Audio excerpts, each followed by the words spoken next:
سرور کائنات حضور نبی کریم صلی اللہ تعالیٰ علیہ وسلم نے ایک اعرابی سے گھوڑا خریدا۔ خرید و فروخت کے وقت کوئی موجود نہیں تھا۔ گھوڑا بیچ کر اعرابی مکر گیا۔ لوگوں نے ہزار سمجھایا کہ تیری نیت خراب ہو گئی ہے، رسول کی زبان سے سچ کے سوا دوسری بات نہیں نکل سکتی۔ اس نے جواب دیا، سچ ہے تو گواہ پیش کرو، لیکن صحابہ واقعے کے وقت موجود نہ تھے، اس لیے گواہی نہ دے سکے۔ اتنے میں کہیں سے حضرت خزیمہ آ گئے۔ انہوں نے اعرابی کو مخاطب کرتے ہوئے کہا، میں گواہی دیتا ہوں کہ تو نے اپنا گھوڑا سرکار کے ہاتھ بیچا ہے۔ اعرابی خاموش ہو گیا اور گھوڑا حوالے کرنا پڑا۔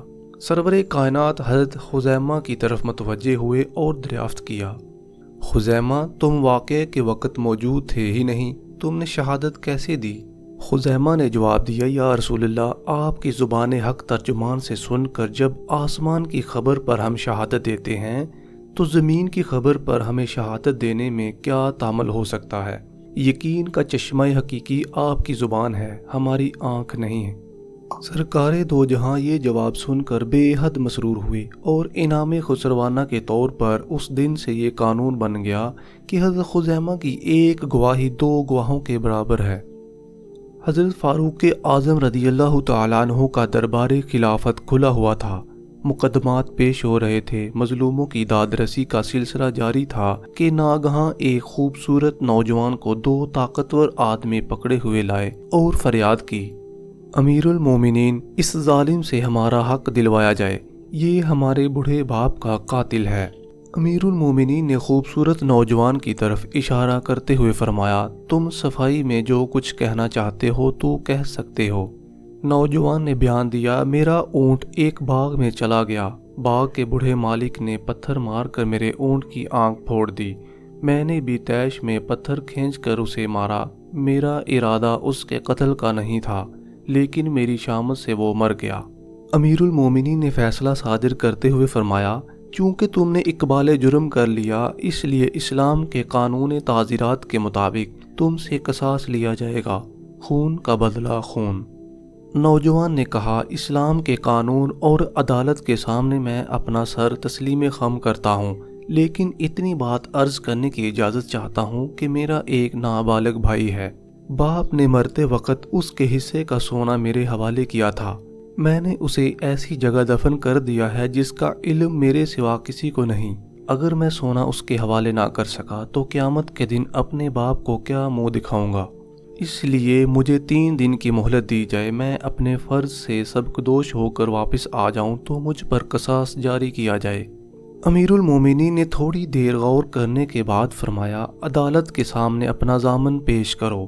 نوجوان نے حاضرین مجلس پر ایک امید بھری نگاہ ڈالی، ساری مجلس میں کوئی بھی اس کا شناسا نہ تھا، مایوس ہو کر بیٹھ گیا۔ اتنے میں ایک صحابی رسول حضرت ابو ذر غفاری رضی اللہ تعالیٰ عنہ کھڑے ہوئے اور آواز دی، امیر المومنین، میں اس نوجوان کا ضامن ہوتا ہوں، اسے 3 دن کی مہلت پر رہا کر دیا جائے۔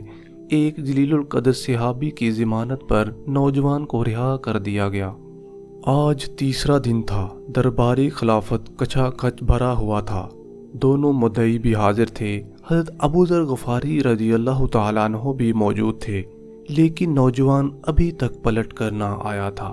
جوں جوں انتظار کا لمحہ گزرتا جاتا تھا، لوگوں کی تشویش بڑھتی جاتی تھی۔ مدعیوں نے کہا، ابو ذر، ہمارا مجرم کہاں ہے؟ جواب دیا، تیسرے دن کا پورا حصہ جب تک نہ گزر جائے اس کا انتظار کرو، اگر وہ وقت مقررہ پر نہیں آیا تو قصاص کے لیے میری گردن حاضر ہے۔ حضرت ابو ذر کے اس جواب پر صحابہ کرام آپ دیدہ ہو گئے اور ان کا اضطراب بڑھ گیا۔ صحابہ کرام نے بڑی لجاجت کے ساتھ نو عمر مدعیوں سے کہا، تم خون بہا قبول کر لو۔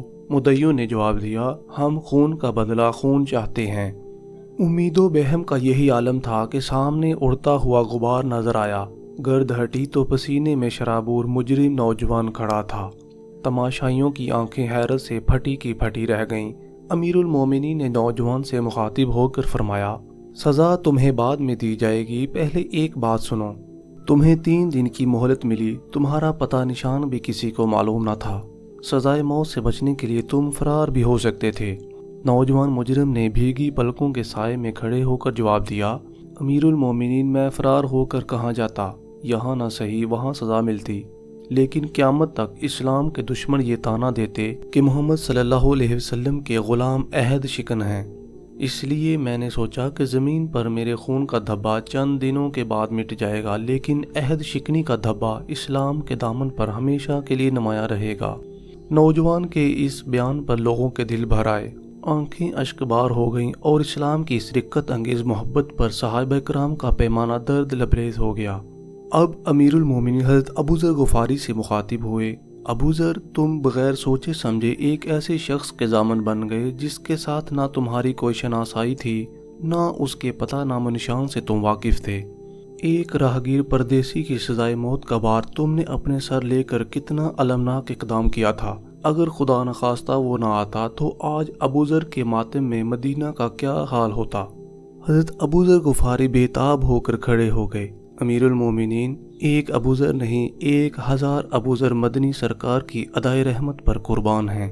ایک غریب الوطن مجرم تاجدار کونین کے غلاموں کے درمیان کھڑا پناہ ڈھونڈ رہا تھا۔ اس کے چہرے کی افسردگی اور نگاہوں کا یاس مجھ سے نہ دیکھا گیا۔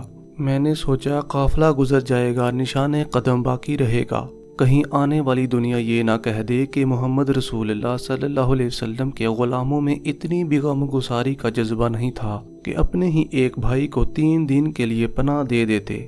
امیر المومنین، کیا یہ طعنہ کہ مدینے کی بھری آزادی میں ایک غریب الوطن مجرم کو کوئی ضامن نہ مل سکا ہمیں مر جانے کے لیے کافی نہ تھا؟ ہم ضامن نہ ہوتے جب بھی آج ہماری موت کا دن تھا۔